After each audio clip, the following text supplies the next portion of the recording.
Всем привет! Вы на канале Вкусно дома и с вами я, Ольга Молодцова. На моей кухне сегодня необыкновенное блюдо, а вернее блюдо из необыкновенного мяса. Дело в том, что меня неожиданно угостили мясом дикого кабана.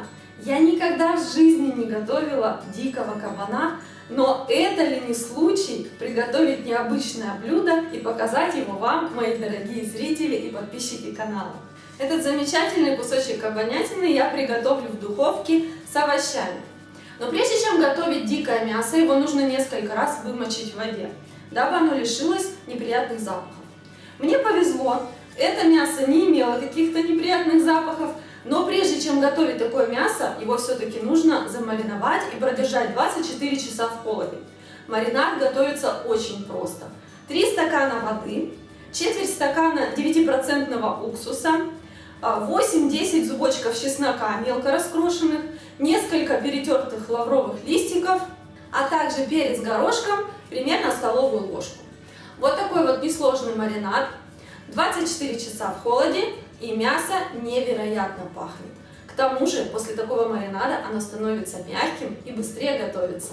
Для приготовления этого блюда нам понадобится непосредственно тот самый кусочек дикого мяса, уже в маринаде, здесь примерно 1,5 килограмма, свежий болгарский перец, 8 картофелин, 4 луковицы, 1 морковь, 8 зубчиков чеснока, черный душистый перец, а также смесь перцев, молотый кориандр и морская соль, всего по чайной ложке. И для начала нам нужно будет нарезать болгарский перец соломкой, а чеснок тонкими дольками. Теперь мясо нужно достать из маринада, освободить от всех приправ, просушить и сделать глубокие надрезы. Острым ножом мы делаем вот такие глубокие проколы. Таким образом мы будем шпиговать нашу кабанятину чесноком и болгарским перцем. Сейчас нужно смешать все наши приправы и затем как следует натереть наше мясо ими. После того, как мы наше мясо натерли приправами, теперь начинаем шпиговать чесноком и перцем, вставляя его в разрезы, которые мы сделали заранее. Вот такой вот шикарный кусочек с яркими красивыми вставочками у нас получился. Убираем его пока и займемся овощами. А все овощи нужно просто нарезать достаточно крупными кусочками.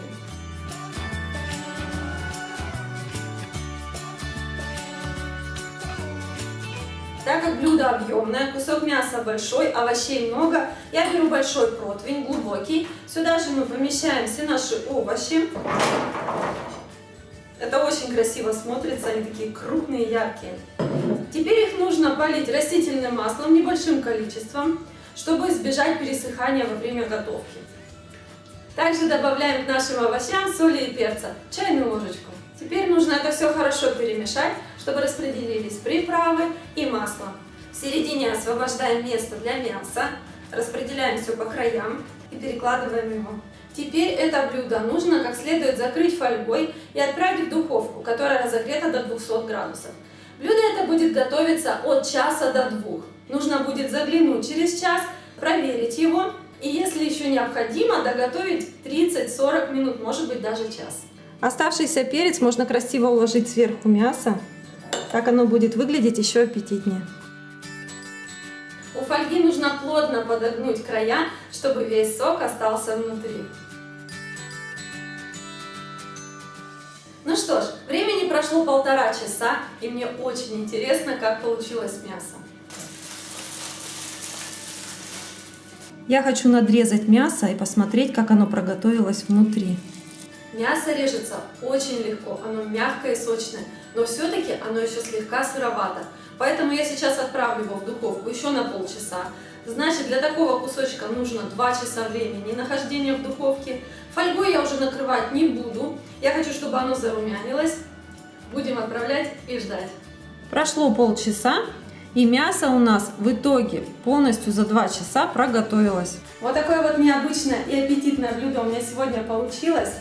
Мясо получилось сочным, нежным, режется легко, а запах стоит просто потрясающий.